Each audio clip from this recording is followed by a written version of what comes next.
malinaw na malinaw dito. Rule of law, ibig sabihin po, hindi tao yung masusunod kung hindi batas. 'Di ba? At nakalagay din po dito yung sinasabing regime of truth, justice. No? So, ibig sabihin po, kailangan maghari ang katotohanan. So, let me go to a new word, cover. Cover. What does it mean to be covered or to have cover? 'Di ba? So, sa libro, yung cover, yun yung ibabaw. And of course, nangyari itong Ukraine-Russia conflict at tapos yung Middle East, nakakatapos lang pero we still feel the effects. So what I'm saying, again, our economy is suffering. We have to recover. Okay. So in terms of nation building, yung 13 po ngayon o yung majority led by Senator Lacson, Senator Soto, Senator Win Gatchalian, of course, as the Senate President, the two Senator Tulfos, Rafi, and Erwin, I will not take it away. They want to build a nation. Don't take it away from us. Yung aming pong grupo want to build a nation. So, good faith po tayo. Meron kayong vision of a nation you want to build. Meron kaming vision nung gusto natin i-build. Pero tanong ko, anong regime? Regime of truth and justice ba? Kasi kung regime of truth and justice, let me tell you, mga kababayan, there are two groups now. Those who want to uncover the truth and those who want to cover up the truth. Dalawa lang po ha, dalawa lang po. So pwedeng one who wants to uncover, di ba? One who wants to cover up. O, ulitin ko ha, one who wants to cover up, wants to uncover. O, so dalawa lang parati yan, dalawa lang ha. Kung ano man ang ating kulay, politika, ang punto po, we have to meditate, we have to pray, we have to make a decision. Bakit po? Mali-maleta ang reward kung ikaw ay para dun sa cover-up. Pero, napakalaki ng mga consequences. Kaso, bashing, tatanggalan ka ng kung ano-ano. Basta, ipa-file lang ka ng cyber libel kapag ka ikaw ay for uncovering the truth. That's just the nature of things. Whether you talk about organized crime, whether you talk about slavery, whether you talk about all the injustices in the world, those who want to keep the injustice, those who want to cover up, usually have the resources. Kasi kumita sila doon eh. Di ba? Nandoon yung kayamanan ng mundong ito eh. But those who want to uncover the truth, to reveal the truth, di ba? To show the truth. So why is this important? Because, for example, we're an agricultural country, di ba? Gusto natin hindi lang to produce our own food. We're an archipelago, pero nag-i-import tayo ng isda. Nakakakain tayo, pero magsasaka natin, hindi nakakakain. Mga anak nila ayaw na po maging magsasaka kasi walang pera sa pagiging farmer. And there are a lot of good programs, di ba? But, habang ninanakaw lahat ng pera, habang mali-maleta ang pera, habang ang hindi lang naman flood control, di ba? Pati yung irrigation, ninakaw din yun. Ilan regimes ang dumaan, pati fertilizer, di ba? Tubig ang binigay nung before sa ating mga farmers. So what I'm saying there is that in any home, in any building, in any nation, foundations are important. So kapag ka ikaw ay gumawa ng isang bansa, ang pundasyon niya ay sa buhangin, gigiba yun. Gigiba po yun. Kasi hindi tama ang pundasyon. So kailangan ang pundasyon natin katotohanan. So respond lang ako ng konti. Sabi ni Senator Lacson, sayang ang pera. Nung si Alan Cayetano ang Senate President, 700 million ang nagastos. Sabi ko, saan kaya galing yon? Tapos, sabi ko, total, magaling mag-divide. Sila Senator Lacson, very divisive. Dinivide ko. Kasi ang ginamit niya, 28 days daw ako naging Senate President. So, tignan niyo po ha. Multiply muna, multiply. Multiply mo ang 25 million na sinabi ni Senator Win na gastos ng Senate a day, i-multiply mo yon sa 28 days, and, balik na rin mo naman, division. 700 divided by 28 days is 25 million. Yun din naman ang ginawa ni Senator Win. Tinignan niya lang yung budget ng Senado, tapos dinivide niya, nakuha yung 25 million a day. So, nasaan yung intellectual dishonesty? Nasaan ang pagtatago ng katotohanan? Simple lang po.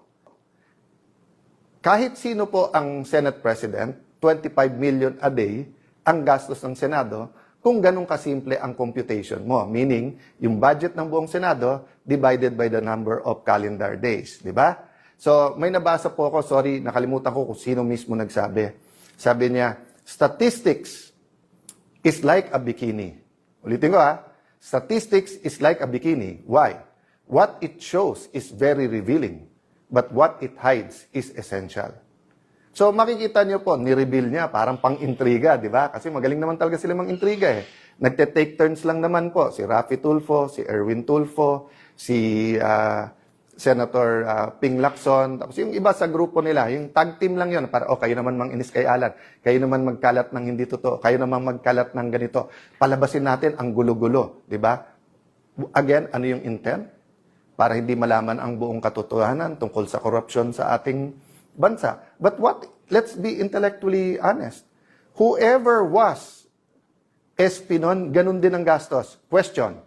Pero bakit sila one day may napasa? I challenge all the congressmen and senators. 1998 pa lang, congressman na po ako. Naging konsyal po ako, for a short while po, vice mayor.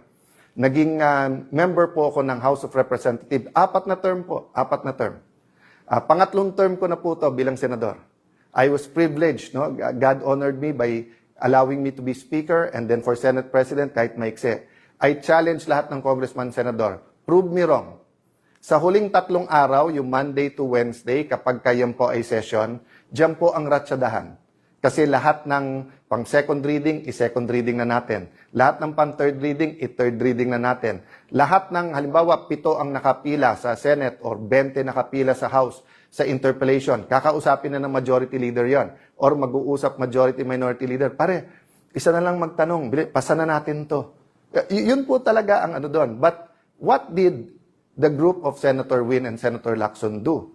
Since May 11 po hanggang yesterday, hindi po sila naglagay ng mga miyembro ng committee nila as minority. Sila po ang ayaw magtrabaho. Hindi po sila naglagay ng mga miyembro para hindi mag-function yung mga committee. Question. Paano po yung mga ready na for BICAM na ipapasa? Yung po ay inauthorize namin. Tatandaan nyo po, May 13, yung pong inatake ang Senado, yung pong sa NBI na sinasabi lang ngayon na halatang halata na ngayon ay part ng kanilang plano na sa aming binibintang. Alam nyo po ba na the next day po ay meron pong BICAM tungkol sa voucher system sa DepEd. Yun po ay nakakasana sa House of Representatives. Nag-confirm ako, tinawagan ko mismo si Speaker D na pupunta po ako doon. Tapos nagkagulo. Kinancel nila po yun. Kung hindi ako nagkakamali, si Senator Bam Aquino ang chairman nun, ang magpapatuloy nun. Meron, napakarami pong hearing. Yung hearing si Senator Pia tinuloy. Yung kay Senator Pangilinan, nagtanong naman siya sa floor, pero sunod-sunod na batiko sa iba't ibang mga pahayagan at online, kawawa daw yung farmers, dumating po sa Senate, tapos pagkatapos hindi pinakinggan. Kawawa po talaga kasi nagamit sila. Kasi pwedeng ituloy ang hearing. Hindi nila tinuloy. So yung sinasabi po nilang hindi nagtrabaho, waling-waling po yun. No? Walang katotohanan, panay kasinungalingan. No? And that's why yesterday po, ang main na inuna nila ay isang bill na maganda, na gusto natin lahat, na walang ano. Ang joke nga namin, naalala nyo yung 1990s, yung pag tinanong ng bata na, anak, parang wala kang ambisyon, what's your plans? At sasabihin ng anak, ang plans ko, mami, may sampagita, may gumamela, may orchids, kasi plants pala yon, hindi plans. So, nung tinanong yung majority, what's your plans for the special session? Waling-waling pala, di ba? So, huwag na tayo maglokohan. Yung kahapon, kasi may 13 na kayo, at gusto nyong palitan ang Senate President kasi gusto nyo tuloy-tuloy na yung impeachment at ang gusto nyo, grupo nyo ang magdikta ng tempo through the presiding officer. That's been very clear to us from the start, di ba? Nung February pa, nung ipepwesto natin si Senator Loren Legarda bilang Senate President, yun ang sinabi, hindi sila papayag dahil impeachment ang importante. Pero number 2 lang pala yung impeachment. Ang number 1, yung cover-up dito po sa flood control at napakarami pang iba. Kaya, ang message ko kay Senator Lacson, simple lang. Gusto mo, tumahimik muna ako, meditate, pray, ikaw din. Pero, Senator Lacson, napakahaba ng iyong career. Nakilala ka bilang nag-expose, nakilala ka na sinusundan mo yung ebidensya. Of course, there have been many issues also regarding you, your family, pero yung businesses nyo. Pero, sinantabi ng Pilipino yon kasi magaling ka mag-imbestiga eh. Pero ngayon, bakit? Panay comment mo na lang sa mga witnesses, pero ayaw mong humarap sila sa committee. So, ako hindi ko sinasabi na lahat ng witnesses na to, former Marines, mga bodyguards, mga former military, active military yung iba ha, na naging security. Hindi lang ni former congressman and head of the Appropriations Committee ng House na si Saldico. Marami pa po dyan kasi alam naman po natin na parating may security naman po ang ating mga congressman, senador at mga sekretary. Diba? Alam naman po natin yon. Alam natin hindi sila pipit bingi. So, anong mawawala na may hearing na fair at pakinggan? Pero in the meantime, inuubos kami. Diba? Kaya ang susunod daw, si Senator Marcoleta. Diba? So, and then si Senator Bongo. So, I wanna honor Senator Bongo, Senator Bato, Senator Marcoleta, Senator Jinggoy. Bakit? Before May 11 po, nung nag-usap-usap kami, in fact, nagkita kami May 10 eh. At bago ko mapagharap-harap po ang 12, wala po si Senator Bato noon, nagsabi na po kaming lahat na dadaan tayo sa pagsubok na to at may magsabi na lang pag hindi na kaya. Pero napakarami nagsabi noon, kulong na kung kulong, harapin na natin kung ano to, etc. O walang hiwalayan tayo, grupo tayo. So I'd like to honor those who are in the front line. I'd like to honor those who held out, di ba? But ang problema kasi, nagbago yung laban eh. From just having a platform sa Senate para fair yung ating impeachment, para makapag-focus tayo sa economic crisis, at para lumabas ang katotohanan, nakita na namin kung gaano kalaki ang skandalo at yung corruption na to eh. Ongoing to ha. Yung sasabihin nila na wala nang nakawan ngayon, tell that to the Marines.